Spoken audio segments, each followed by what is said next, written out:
गांधी की भगवान उम्र लंबी करे, वो न्याय यात्रा निकाल रहे हैं। यही न्याय यात्रा भाजपा को 400 पार कराई। भारत से अलग पंजाब तैयब में खालिस्तान बनाना, आप उसे किसान कह रहे हैं कि स्टोव पे कोयला लगाओ और उसके बाद चाय बनाओ। पान का टपरी खोले है ना, इसके घर पे भी इज्जत की रोटी आती, वो भी रोजगार कर रहा है। सिलेंडर बढ़ा है 300% से।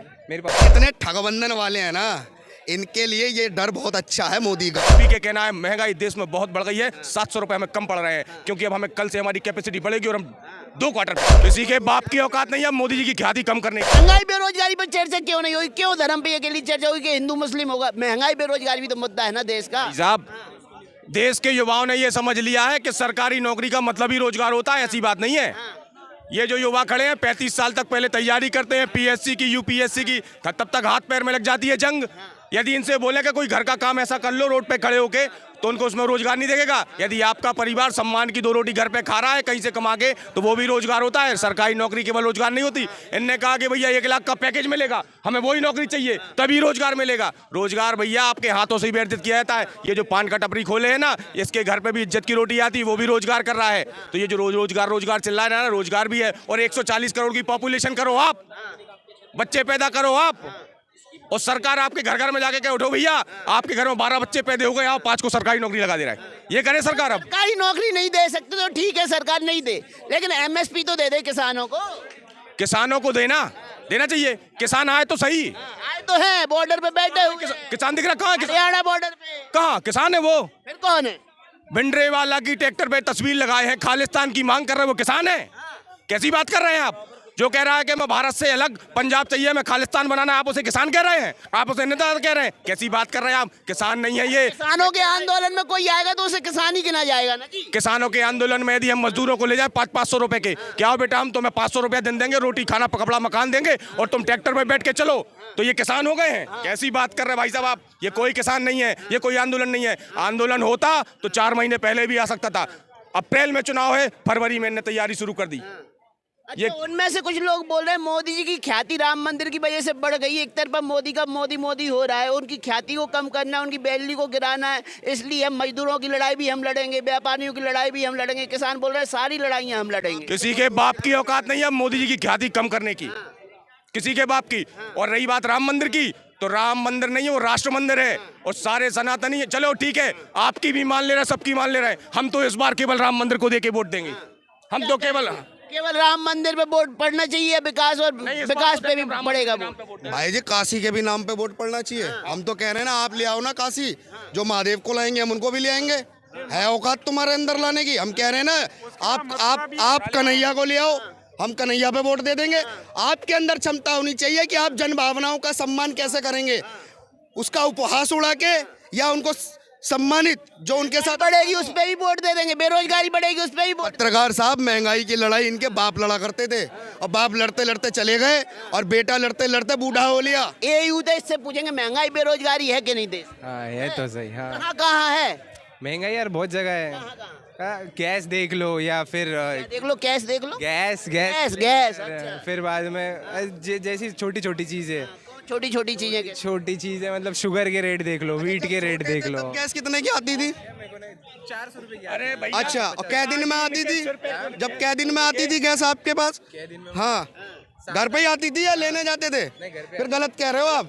हाँ, गलत कह रहे हो आप। अभी आप पे सिलेंडर रख के ऐसी लंबी लाइन में लगते थे पिताजी लोग, तब जाके गैस आती थी। मिट्टी के तेल की लाइन लगती थी। कैसी बात कर रहे हो? नहीं लिया है। सब आप भी जान रहे हो, जब आप छोटे होंगे ना तो नंबर लगते थे, फिर महीने में आएगा, 1.5 महीने में आएगा, 15 दिन में आएगा। वो छल्ले बनवाए हैं लोगों ने सिलेंडर पे बैठ बैठ के ना, पीछे पिछवाड़े पे छल्ले बन गए हैं। ये भी याद रखना। 450 के सिलेंडर के टाइम पे आपकी सैलरी कितनी थी?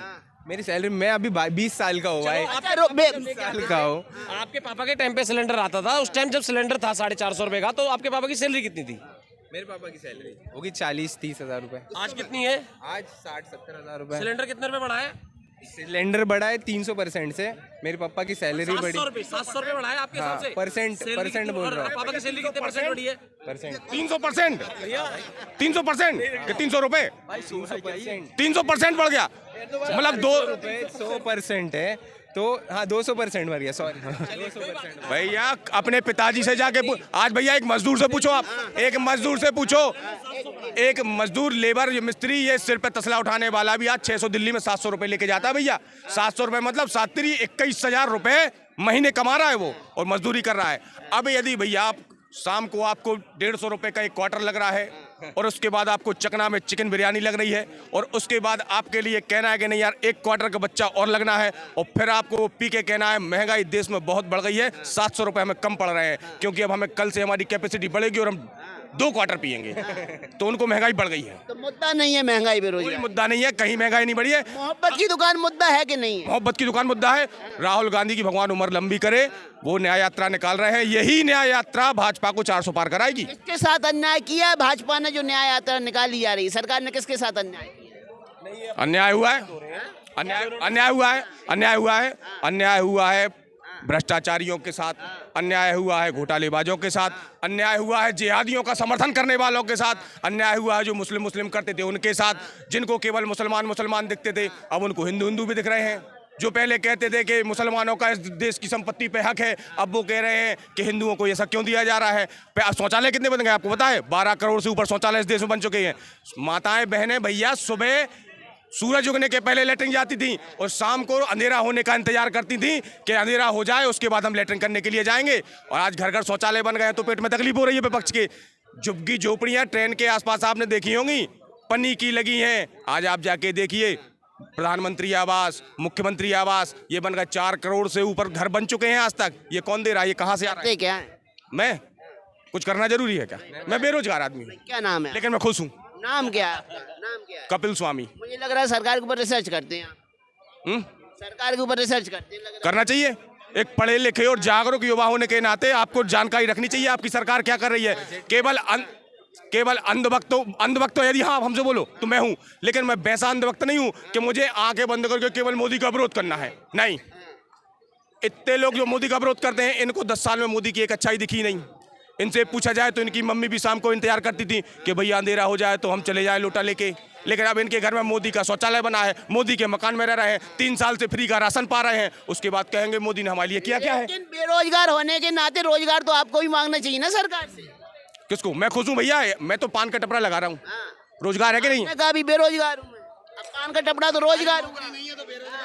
भैया सरकारी नौकरी का मतलब ही मैंने पहले सरकारी नौकरी का मतलब ही रोजगार नहीं होता। अरे भैया 35 साल तक माँ बाप बच्चों को घर पे बिठा ले हैं, बेटा तू पीएससी की तैयारी कर, तू यूपीएससी की तैयारी कर, तू बैंक की तैयारी कर। अब लड़के के हाथों में लग गई जंग, अब उसकी नौकरी लगी नहीं। अब वो न ठेला ढड़का सकता है, न मिस्त्री का काम कर सकता है, न दुकान खोल सकता है। अब शर्म भी आ रही है कि हमारे पिताजी तो बैंक में क्लर्क थे, हम टपरा कैसे रख लेंगे हम। मुझे तो नहीं लगता आप पान का ठेला लगाते हैं, टपड़ी लगाते हैं। मैं नहीं लगाता, मैं आप बताने में क्या जोर पड़ रहे हैं, बता दीजिए क्या कर। मेरा नाम कपिल स्वामी है, विश्व हिंदू परिषद का जिला अध्यक्ष हूँ। बस अब आ गई ना सही पहचान, तभी तो भाजपा का समर्थन कर रहे हैं। तो विश्व हिंदू परिषद का अध्यक्ष हूँ, जिहादियों का समर्थक नहीं हूँ, जिहादियों का काल हूँ। क्या बोलेंगे इनकी बात से, कहाँ तक सहमत हैं? अजी हम तो राहुल गांधी की बातों से ही सहमत है जी।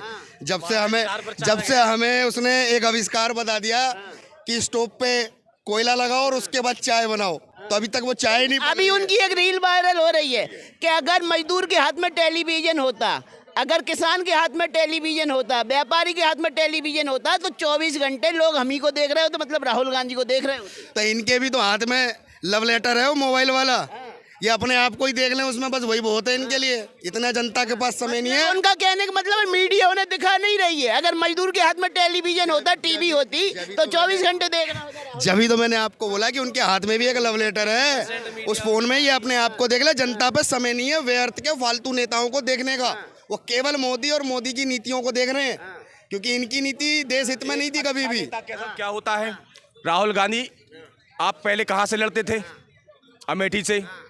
आप एक बार चलो आपको हार का डर था, लेकिन आपकी ये दायित्व था कि यदि आप हार भी जाओ तो आप 5 साल जनता के बीच में रहो, अपना विश्वास हासिल करो, फिर वहाँ से लड़ो। आप छोड़ के भग गए जनता को। कहाँ भागे? अपने सगे भाइयों के पास, जिहादियों के पास, पाकिस्तान भागे, क्योंकि आपको पता था कि हमारे जो ननिहाल नहीं दादा के, हाँ दादा वाले हैं, तो उनको मालूम था कि भाई जब कोई भी साथ ना दे तब भाई साथ देते। एनिमल फिल्म में वो अपने गांव जाता है ना भाइयों को लेने के लिए, ये भी अपने भाइयों के पास पहुंचे थे। और ये जो कोर्ट के ऊपर से दत्ताते ये गोत्र बता रहे थे। सोनिया गांधी किसको लेने राज्यसभा जा रही हैं रायबरेली छोड़ के? अंत के समय में भारत छोड़ के चले जाएंगे। सोनिया राहुल सब भारत छोड़ के जाएंगे। राहुल का विवाह तो हुआ नहीं है, एक दिन इन्हें भारत छोड़ के जाना ही जाना। इटली की बहुत आदत लगी हुई है गंदी इनको, क्योंकि देश में अगर कोई काम इन्होंने करना है, मैं अभी भी कह रहा हूँ समय है, सुधर जाओ, जन भावनाओं का सम्मान कर लो और राम जी के दर्शन कर लो और हमारे जन की तैयारी कर लो। भावनाएं विपक्ष के साथ है, महागठबंधन के साथ है, मोदी के साथ ईडी और ईवीएम है।